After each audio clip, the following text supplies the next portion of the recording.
खबरों के अंदर की पूरी खबर, हर खबर की सटीक पड़ताल, आपका भरोसा हमारी जिम्मेदारी। सच, साहस और सरोकार, यही है हमारी पहचान।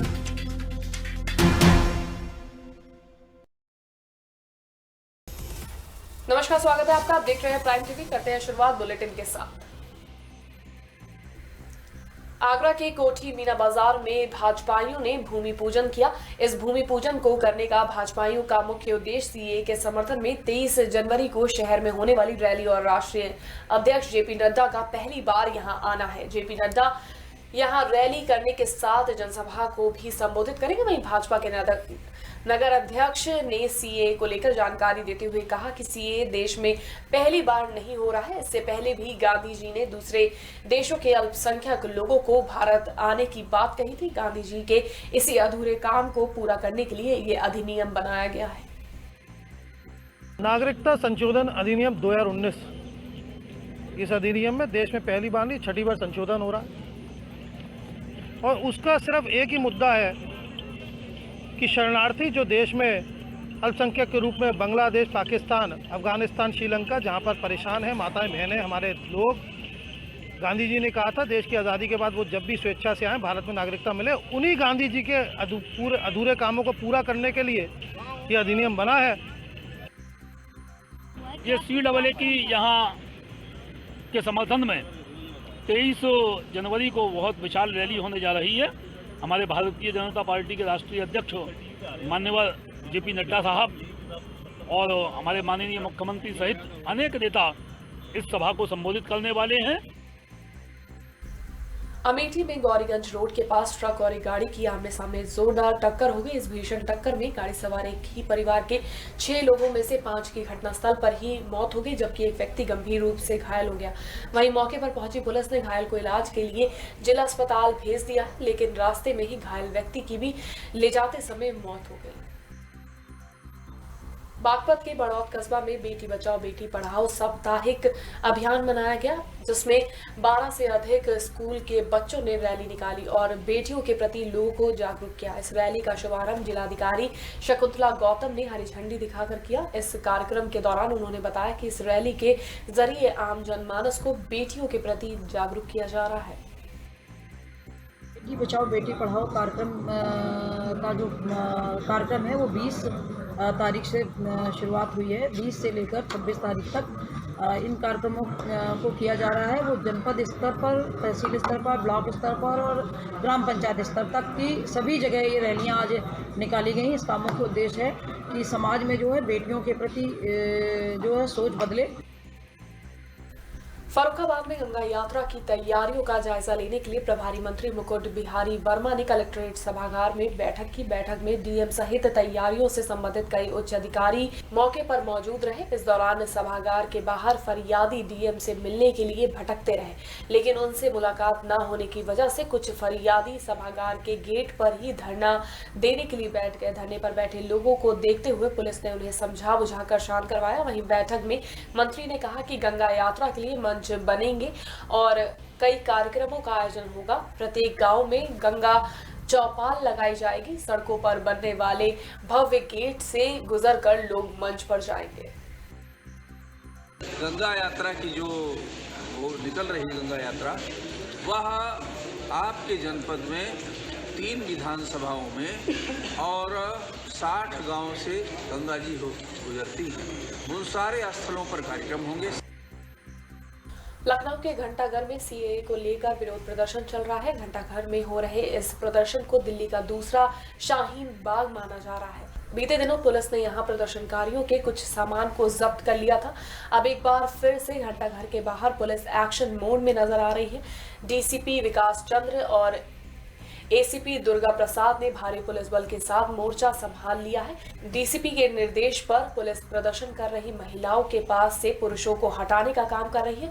साथ ही रोड पर खड़ी गाड़ियों का भी चालान करते हुए संदिग्ध लोगों से पूछताछ कर रही है। शाहजहांपुर के सड़ा गांव के पास स्टेट हाईवे पर एक कार पेड़ से टकराकर खाई में गिर गई। इस हादसे में कार सवार 5 लोगों की मौके पर ही मौत हो गई, जिसके बाद सूचना पर पहुंची पुलिस ने गाड़ी को खाई से बाहर निकलवाया और मृतकों के शव को पोस्टमार्टम के लिए भेजा। वहीं फिलहाल पुलिस मृतकों की शिनाख्त करने की कोशिश कर रही है। अभी हमारे पास थाना निगोई से एक एक्सीडेंटल में करीब 5 लोग लाए गए हैं। 5 मृत अवस्था में लाए गए हैं, ब्लड डेड, और उनकी बॉडी मोर्चरी में रखा दी गई है पोस्टमार्टम के लिए। कानपुर देहात के रसूलाबाद कोतवाली के प्रभारी तुलसीराम पांडे ने नशा मुक्त निषेध स्वच्छता मिशन चलाया। इसको लेकर उन्होंने अपनी कोतवाली को दुल्हन की तरह सजाया और अपने सभी कर्मचारियों को निर्देश दिए कि किसी के भी द्वारा कहीं भी पान मसाला की गंदगी फैलाती देखी जाए तो उसके ऊपर जुर्माना लगाया जाएगा और इस रकम को सरकारी कोष में जमा किया जाएगा।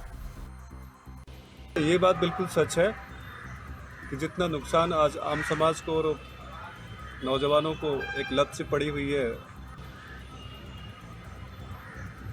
नशे की, पान, पुकार, पुड़िया या सिगरेट, मसाला, मैंने कोशिश की है कि सबसे पहले हम अपने पे ही लागू करें और अपने अपने थाने के जो हमारे कर्मचारी अधिकारी हैं इनको भी सबको ब्रीफ किया गया है। कोई भी धूम्रपान नहीं करेगा, इनको निषेध किया गया है पूरी तरीके से। और थाना कैंपस को भी साफ़ सुथरा करके, और थाना कैंपस में आने वाले जो हमारे महानुभाव है या आगंतुकगण है या जो परेशान व्यक्ति है जो भी है, उनको भी मैसेज दिया गया है कृपया नशे से दूर रहें, नशा ही नाश की जड़ है।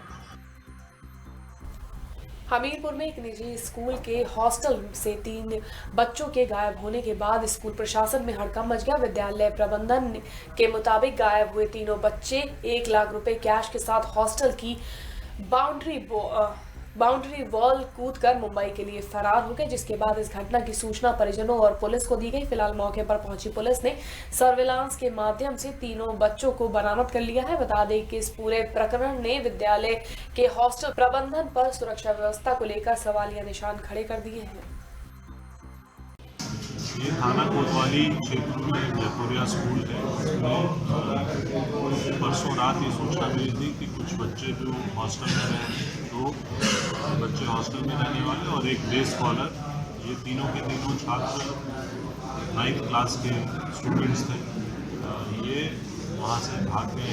इस संबंध में थाना कोतवाली पे सर्वप्रथम मुकदमा दर्ज किया गया और आसपास की GRP से संपर्क साधा गया, RPF से संपर्क साधा गया, रेलवे के अधिकारियों से संपर्क साधा गया। ये जानकारी मिली थी कि ये ट्रेन से यहाँ से कहीं जाने का प्लान बनाए हैं।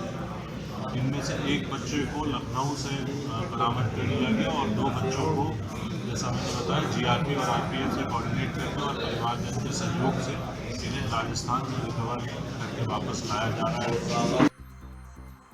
हरदोई में माधोगंज थाना क्षेत्र के पास कुछ अज्ञात लोगों ने एक रिटायर शिक्षक की पत्थरों से पीट कर हत्या कर दी। इस दौरान शिक्षक को बचाने के लिए उसका बेटा मौके पर पहुंच गया, लेकिन आरोपियों ने उसकी भी पिटाई करते हुए घायल कर दिया, जिसके बाद सूचना पर पहुंची पुलिस ने शव को कब्जे में लेकर घायल को इलाज के लिए जिला अस्पताल में भर्ती कराया। पुलिस की जानकारी के मुताबिक शिक्षक की हत्या जमीनी विवाद के चलते हुई है।